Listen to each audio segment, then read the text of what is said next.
So, welcome to Growth Pod Talk Show.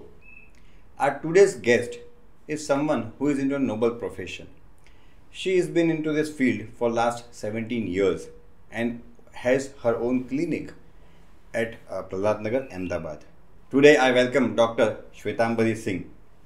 So, doctor, the first question I would like to put up is, an ophthalmologist is a new word coming up in the market.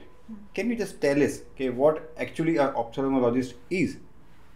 So ophthalmology is a branch of medicine in which we take care of eyes. So nowadays all specialties are there in the body. Every organ have a separate doctor nowadays. So I am taking care of eyes.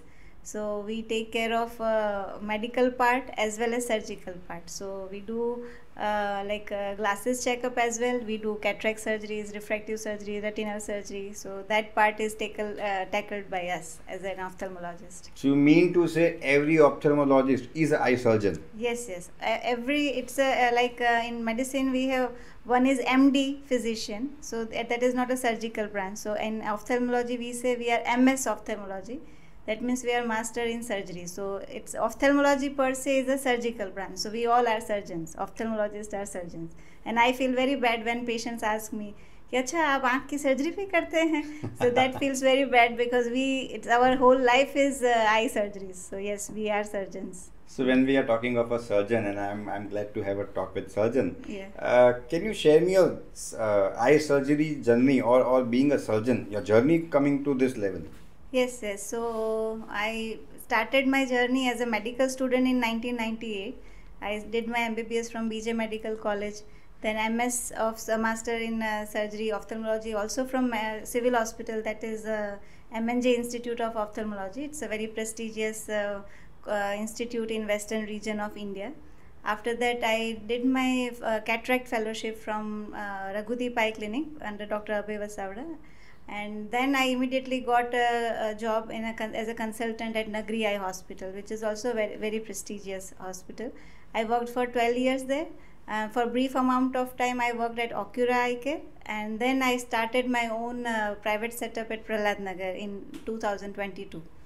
Yeah, so overall surgical, if you can say, I can say I am very blessed because all the institute in which I went, it was very high volume patients. Like we used to see 500, 600 patients in a day, 12 surgeries in a day.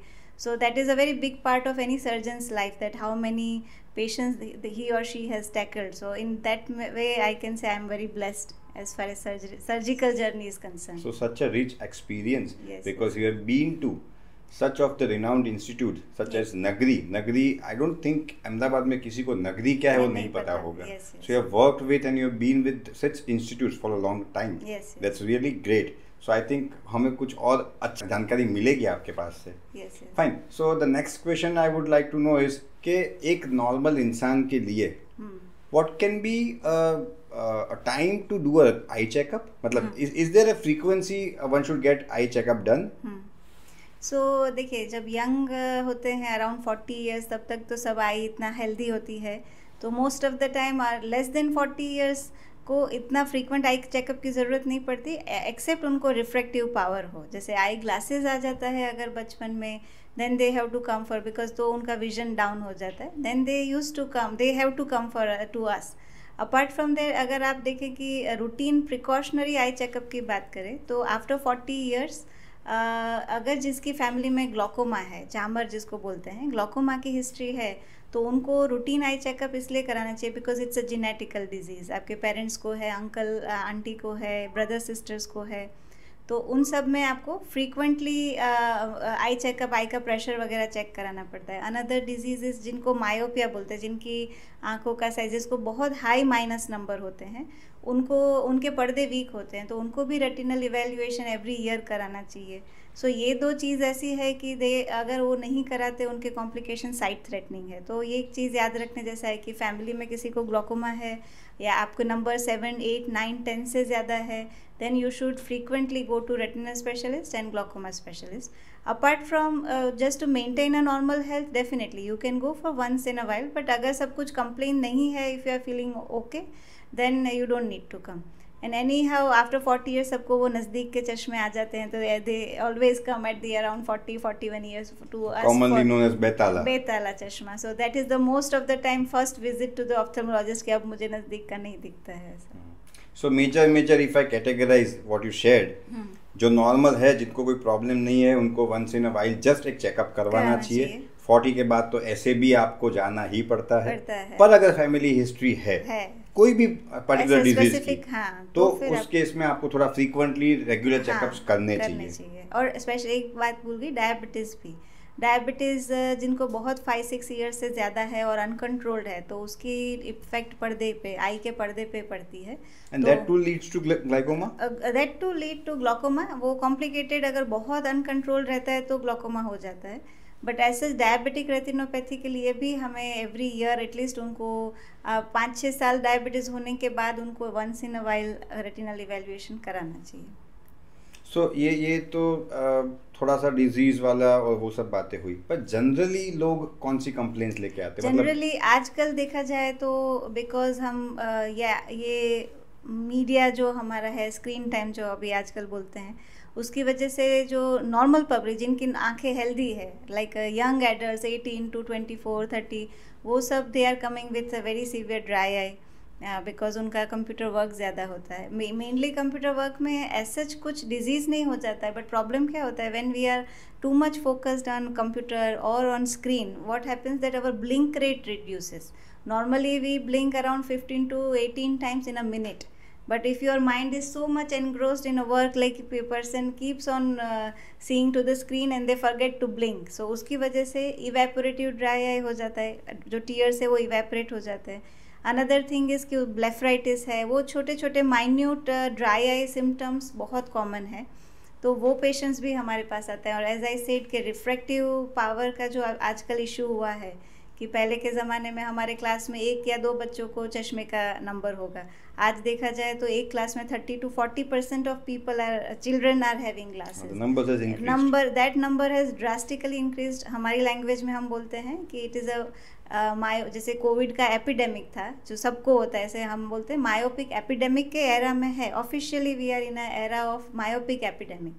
तो उसका reason ये है कि एक तो थोड़ा 2-3 अपना जो क्या लाइफस्टाइल जो चेंजेस हुए हैं बच्चों में, स्क्रीन टाइम बढ़ गया है, उसके बाद आउटडोर एक्टिविटी बहुत ड्रास्टिकली कम हो गई है, सनलाइट एक्सपोजर कम हो गया है, तो उसकी वजह से जो आई का ग्रोथ है वो मायोपिया में क्या होता है कि आँख बड़ी होने लगती है, तो उसकी वजह से माइनस नंबर आजकल सब बच्चों में बहुत ज़्यादा आ रहा है।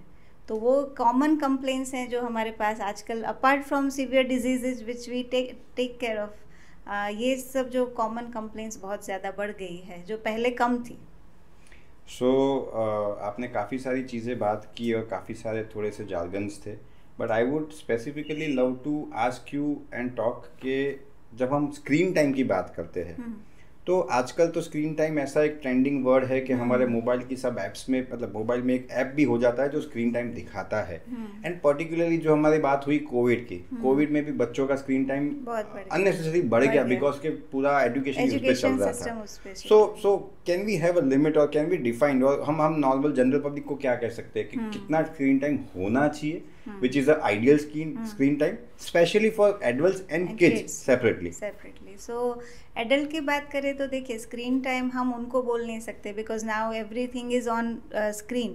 So they have to do job. उनका जॉब प्रोफाइल ही ऐसा होता है कि they have to sit in front of. It's inevitable. तो उनको क्या करना चाहिए कि फर्स्ट ऑफ ऑल उनके लिए 2-3 टिप्स हैं कि ब्राइटनेस लेवल हमेशा हो सके उतना अपने स्क्रीन का कम रखें, स्क्रीन का जो पोजीशन है वो अच्छा होना चाहिए, बिल्कुल ऑकवर्ड नहीं होना चाहिए। और उसके अलावा जैसे मैंने बोला कि जो ब्लिंक रेट जो भूल जाते हैं तो उसको टैकल करने के लिए थोड़ा कॉन्शियस एफर्ट डालना पड़ता है। तो इसका 20-20-20 रूल दिया हुआ है कि after every 20 minutes take a break for 20 seconds, look 20 feet away and blink forcefully 15 to 20 times. जब आप ब्लिंक करते हैं तो आईलिड के जो लिपिड लेयर है वो सब का सर्कुलेशन वापस रिस्टोर हो जाता है, तो उसकी वजह से पेशेंट को जो रात को एकदम आई टायर्डनेस हो जाती है वो सब रिलेटिवली कम होती है। तो आफ्टर एवरी 20 मिनट्स थोड़ा आई मसाज करें, take a break, so that person can sustain longer. दूसरा मेरा फेवरेट भी है और मैं एवरी पेशेंट को सजेस्ट करती हूँ, that is hot fermentation. Hot fermentation क्या होता है कि गर्म पानी को, या तो आजकल अमेज़ोन में वो हॉट जेल्स आती है, तो एवरी नाइट को अगर 5 मिनट्स भी आप अगर शेक करते हैं आपकी आई को, जो which is Ayurvedic, it's not having any medication, हम डालते नहीं है, लूक वार्म वाटर या जितना भी हॉट टॉलरेट हो सके उसमें आपको टॉवल डाल के 5 मिनट्स रात को आप शेक करें, तो उसकी वजह से आई का सर्कुलेशन रात को थोड़ा बढ़ा, तो everything it's maintain. So these things are normal thing which every person can do as far as adult is concern. और जो चिल्ड्रन है, जो यंगर किड्स है, उनका तो स्क्रीन टाइम पेरेंट्स को थोड़ा केयरफुल होना चाहिए. एजुकेशनल सिस्टम की वजह से जो स्क्रीन तो वो ऑलरेडी कर ही रहे हैं, उसके बाद उनको मोबाइल में गेम दे देना, जो बहुत छोटे बच्चे हैं, that is not good.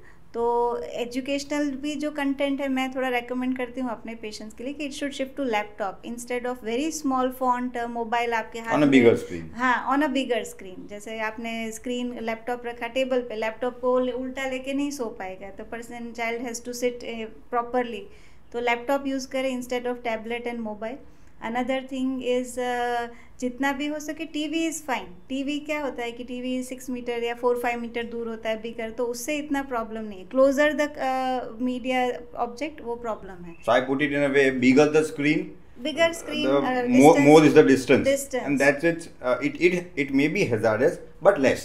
But क्योंकि अभी आजकल स्कूल का सारा होमवर्क सब कुछ आजकल आफ्टर कोविड ऐसा ही हो गया है कि वो स्कूल में उसी में से देते हैं. सो रेगुलर एडल्ट्स में भी जो आपने बताया, काफ़ी सारे आपने घर के नुस्खे और सब आइडियाज दिखाए, बट उसमें भी अगर जो भी कंप्यूटर पे ज़्यादा काम करते हैं वो भी अपनी स्क्रीन से अगर बड़ी साइज की लेते हैं तो that would be helpful. Definitely. तो उनको क्या स्ट्रेन, आई स्ट्रेन कम पड़ेगा. और बच्चों में ये साइंटिफिकली प्रूवन फैक्ट है हमारे ऑफ्थेल्मोलॉजी में कि 2 आवर्स ऑफ सनलाइट है. अभी क्या घर छोटे हो गए हैं बहुत सारा, तो इधर इधर बिल्डिंग है, दूसरा बिल्डिंग है, डायरेक्ट सनलाइट घर में आ नहीं रही है, तो direct sunlight exposure on the eye has shown to very very good result कि उसका रिफ्रैक्टिव पावर कम प्रोग्रेस होता है. ओके. वो, और ये ऐसा नहीं है कि ये बोला जा रहा है, it has been proved scientifically, publications हैं. तो 2 to 3 hours of outdoor playing, direct sunlight, curtain खुला रखे पूरा दिन, तो ये सब फैक्टर्स अब कर सकते हैं. और बाकी और कुछ हम अवॉइड कम्प्लीटली तो नहीं कर सकते. आई थिंक कि ये सब जो बातें कर रहे हैं ये सब तो हमारे न्यू जनरेशन प्रॉब्लम्स है जो हमें टेक्नोलॉजी ने गिफ्ट दिए हैं. But what about the old problems, जैसे कैटरेक्ट. तो कैटरेक्ट ऐसा है कि जो काफ़ी सालों से हम सुनते आ रहे हैं और काफ़ी लोगों को पहले से भी होता ही था. उसके बारे में कुछ बात करिए. सो कैटरेक्ट तो is my very close to my heart topic, because cataract एक फिजियोलॉजिकल चेंज है. एवरी ओल्ड पीपल, लाइक जैसे भी ग्रो होंगे पर्सन, तो वो नॉर्मली सबको कैटरेक्ट आता है. ये नेचुरल प्रोसेस, जैसे अपने हेयर ग्रे हो जाते हैं, it's a age related change. उसी तरह से कैटरेक्ट होना it's a normal process, it's not a pathology. Pathological cataracts होते हैं but it's very rare. So we would not categorize cataract as a disease. It's not a disease. Yes, okay. It's a condition. It's a condition and उसमें patient को definitely vision कम होने लगता है. तो because वो cataract जो अपना natural transparent lens है वो ओपेक होने लगता है, उसी को हम कैटरेक्ट बोलते हैं. और किस एज में होता है वो वेरी करता है. किसी को 40 पे स्टार्ट हो जाता है, किसी को 50 पे, किसी को 60 पे. कोई जो ओल्ड एज में बहुत हेल्दी जी है उनको 80 ईयर्स तक नहीं आता है. So it's not a fixed age कि इस पेशेंट को इस टाइम पे होता है. और so जैसे एक इंडिविजुअल की ग्रोथ रेट अलग होती है, एक इंडिविजुअल का डाइजेस्टिव मेटाबॉलिज्म अलग होता है, वैसे ही कैटरेक्ट डेवलप का रेट भी अलग अलग एज अलग अलग होती है. और उसका but fortunately treatment nowadays is extremely, technology इतना अच्छा ग्रो हो गया है कि जो पहले कैटरेक्ट की सर्जरी में पेशेंट को 3-4 महीने सूचर्स, टाँके आते थे, ये सब अभी कुछ भी नहीं है. एकदम स्मॉल इंसिजन हम करते हैं 2 मिलीमीटर का, and next day patient is free, patient is driving. Even we have advancement in lenses. Yes definitely. Lenses में जो एडवांसमेंट है उसमें उसकी वजह से भी बहुत क्वालिटी ऑफ लेंसेज भी बहुत अच्छे हो गए हैं. उसकी आप सुना होगा नाम बहुत सारे कंफ्यूजिंग, मोनोफोकल, मल्टीफोकल, टोरिक, तो वो सब आजकल प्रीमियम लेंसेज आ गए हैं कि उसकी वजह से पेशेंट को दूर के नंबर भी चले जाते हैं, जो इंडिकेटेड पेशेंट्स है उसमें नज़दीक के भी चले जाते हैं. हर पेशेंट में हम इम्प्लांट नहीं कर सकते हैं वो प्रीमियम लेंसेज. अगर डायबिटीज़ है या कोई पैथोलॉजी है तो नहीं कर सकते. तो बाकी अदरवाइज दूर के नंबर निकल जाना it's very common after every cataract surgery. So just a quick question in terms of कि अगर हमारे पास, हमने काफ़ी टाइम से सुना हुआ है कॉन्टैक्ट लेंसेज के बारे में, तो कॉन्टैक्ट लेंस या ग्लासवेयर? कॉन्टैक्ट लेंस और ग्लासवेयर दोनों चश्मे के, अगर आपको चश्मे का नंबर है और आपको चश्मा नहीं पहनना है तो फिर आपके पास दो ही ऑप्शन है, या तो आप कॉन्टैक्ट लेंस पहनेंगे या रिफ्रैक्टिव सर्जरी कराएं. If you are comfortable with glasses तो there is no comparison. Contact lens ऐसी चीज़ है कि आपको एवरी मॉर्निंग पहनना It's पड़ता है. more of a aesthetic. हाँ, एस्थेटिक पड़ता है. Nothing otherwise difference. हाँ, vision wise there is no aesthetic जब बात करते हैं तो लेसिक आजकल बहुत चर्चा में है. Yes, So yes. what would you advise for LASIK? Is it LASIK good is to do? yes. LASIK is the one type of refractive surgery. So जब भी हम चश्मे का नंबर उतारने का जो ऑपरेशन बोलते हैं उसको रिफ्रैक्टिव सर्जरी बोलते हैं. LASIK बहुत पॉपुलर, नाम पॉपुलर हो गया है तो सब बोलते हैं LASIK कराया. एक्चुअली बहुत various type of refractive surgeries है. और जैसे मैंने बताया कि जैसे कैटरेक्ट में टेक्नोलॉजी बहुत अच्छी हो गई, ऐसे रिफ्रैक्टिव सर्जरीज में भी बहुत अच्छी टेक्नोलॉजी आ गई है कि पेशेंट का जो रिकवरी टाइम है, पेशेंट का सर्जिकल टाइम सब कम हो गया है. और patient most of the time मतलब आप बोलते हैं कि उनकी जो 98-99% of the time patients are मतलब एब्सोल्युटली कंफर्टेबल. बट मैं वही बोलती हूँ मेरे पेशेंट्स को कि आजकल जो ये ट्रेंड आया है, आप जब मीडिया का जब न्यूज़ वगैरह में एड्स वगैरह देखें तो थोड़ा बायस नहीं होने का, बिकॉज हर एक surgery is after all a surgery. So that way you should be having grounded expectation, but otherwise refractive surgeries are nowadays wonderfully working. So doctor, we had a lot of conversation on and very insightful sharing from you, and simple tips for common men and parents. Just we would go for a rapid fire. I would ask you quick questions and I need a one liner or just one word. So one regime that you follow as a eye surgeon. So I never go out in sunlight without my sunglasses. One word that defines you well: visionary or focused? Focused. A sunglass brand you would suggest? I am big fan of Polaroid sunglasses, Polaroid sunglasses. Okay. Bifocal glasses or progressive? So I am now started wearing progressive, so progressive. One doctor besides you? Right now, Dr. Agarwal's clinic. Yes. Okay. Thank you, Thank you doctor, so for much. coming us Thank and you. sharing It this. was pleasure Thank you. talking to you. Thank you.